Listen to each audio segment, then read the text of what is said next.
I'm just gonna start now. Yes. So hi guys, my name is Toby and I'm the founder of Stayr. We are an app company that allows you to book hotels by the hour. We realized there was a problem in the market in the past 5 years. There are at least 30 to 50% of the rooms left empty during the day. So we developed a system that allows hotels to accept real-time bookings at any time of the day, providing them with additional revenues for rooms that don't sell.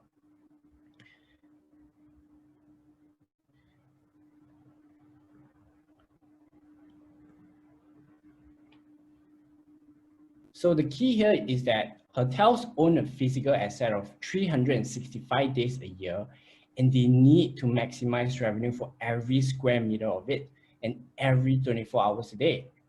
What we are essentially doing here is to maximize revenue by utilizing unused assets. In this instance, it's space. And there is no need to change their operations because it's an empty room in the first place. Hence why their management and their housekeeping will not be affected. Now, many of you might ask, wouldn't such a short stay be too much of an indulgence? Well, the truth is, the ability to spend a few hours in the comfort of a hotel room rather than having to find a seat in a busy public area has proven preferably to many. For instance, a room at a 3-star hotel might cost $120 for one night, but only $30 for 2 hours stay on Stayr. Because these days typically provide the same comfort of a traditional stay, but for a fraction of the price. Sometimes even with additional perks like gyms and spas. Hotels offering micro stays are the perfect place to enjoy a couple of hours, especially when you're a jet-lagged business person. With Stayr, hotels can now sell unused space while travelers can rest and get refreshed without committing to an overnight stay. This allows users to book a room for less than a typical stay of 24 hours. Most hotels that have onboarded with us offer stays for as little as 2 hours. So we provide our service to a wide range of markets, from businessmen who wants to hold a meeting to teenagers and backpackers. We are excited to see where Stayr will go with huge markets around the region, and we certainly hope that you will be with us too. Thank you. Thank you, Thank you so much. So let's start Q&A, dear judges. Hello, I have a question, Jake Booker here. Just a question surrounding the opportunity cost of implementation. You say housekeeping won't be impacted, but if I book for 2 hours, that's another room to clean thereafter. And my understanding was cleaners in this instance work in waves, and this would disrupt it. So what is the opportunity cost of enabling these micro stays? Do the hotels net positive, and what validation do you have of this? You're saying that the hotels, would there be any additional operation costs for them to actually do more of the housekeepings from these minor bookings, right?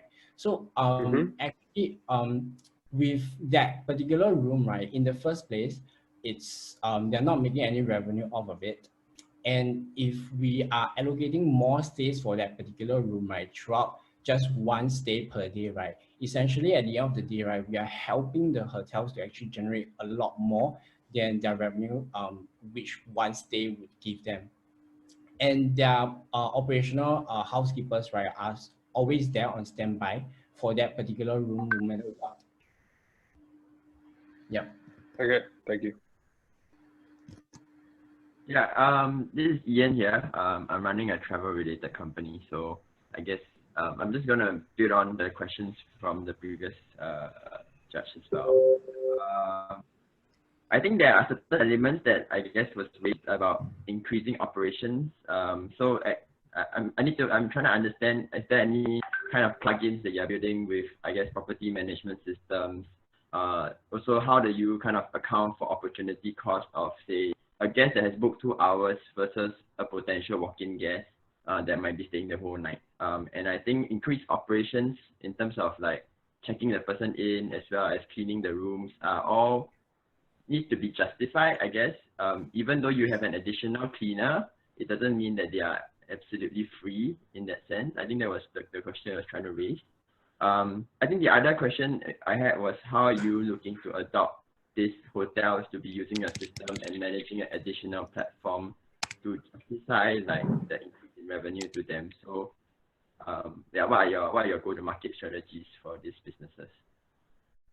Okay, so I think there's quite a few separate questions there, so I'll just answer one by one. So first of all, to answer the first question, basically the fundamental rule here is that basically there will be zero cost because they are losing out money from people doing nothing in the first place.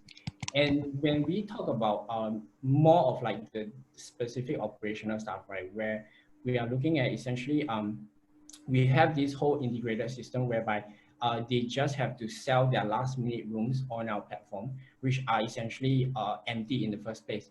And we do not require the hotels to give us any allotments. We need to say that they do not need to, or, tell us, oh, we need to give 10%, 20% of the rooms available for Stayr platform. They have the ability to switch on and off their rooms listing on our platform as of whenever they like it. And so in the sense that we are not really creating any operational hazards for them, but more of like a really jutting into their operational system instead. And so for checking in and out, right, we are automating the entire checking in system whereby users will be basically just scanning for a QR code when they check in, and everything will be streamlined and processed on our app itself. And we keep track of users, their duration time slots, and we create dynamic pricing for all the users who wants to book a room right now or scheduled for later. So in the sense that, if you compare us with a lot of the traditional booking platforms like Agoda, Booking.coms, theirs is mainly based on scheduled bookings rather than book now, where everything is prefixed. Hotels have to, come up with allotments, how many rooms being cleared and, on standby for Booking.com or Agoda. But for us, you can almost think of us like Uber driver or Grab driver, whereby they switch on the app and they can just start getting riders. And that's how we are different from traditional booking platforms. So in terms of strategic plans, right, how we are planning to move forward is that basically we are trying to gather more hotels at the moment.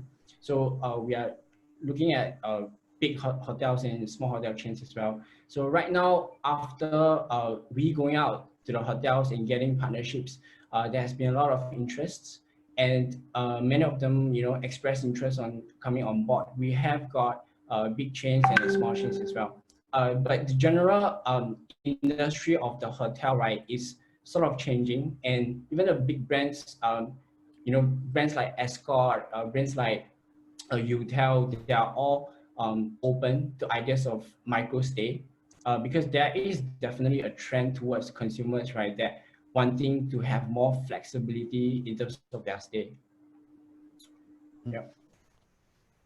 Toby, I have a question. I've just spent the last few weeks bailing out all of our travel industry founders, and no one had enough money in reserves for that. What's your monthly burn rate, and how long do you have until you literally are selling off your tech team? Okay, so yeah, so we are actually quite an early stage startup.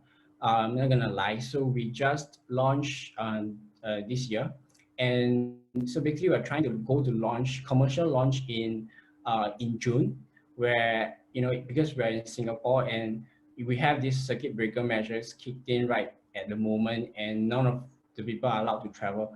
And so after the circuit breaker has been lifted, we will launch commercially.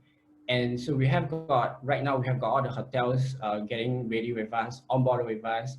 We're coming out with their pricing, more attractive rates than the regular booking.coms that they offer, as well as creating more dynamic pricing, whether if there's a surge, whether there is a demand, there's a spike. So all of these are actually in talks with a lot of hotels. And so in terms of burn rate, right now we are trying to work within our means. We're going for our pre-seed round.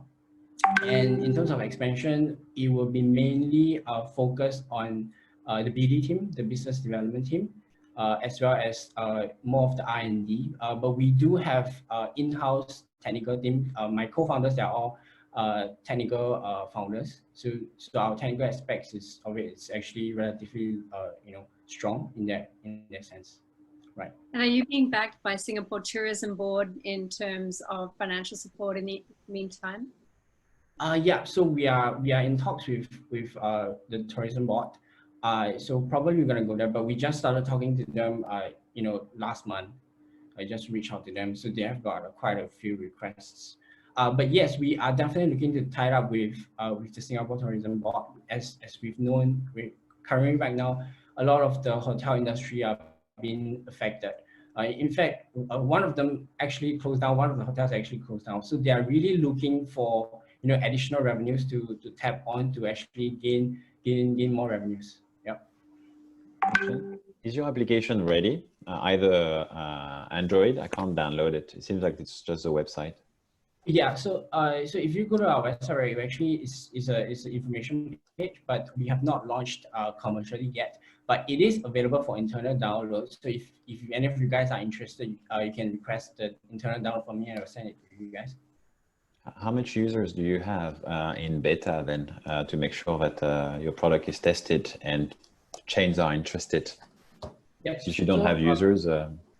Yeah, so for alpha testing, we are currently at the alpha testing stage, whereby at the end of the month, we'll be completing our beta testing. So for alpha testing, mainly for our users, we are looking at about approximately 50 users of our own friends and family, basically testing out for any bugs, as well as testing out for any partners app, as well as the users app, and system interface, checking in, checking out functions, dynamic pricing, everything in place, right?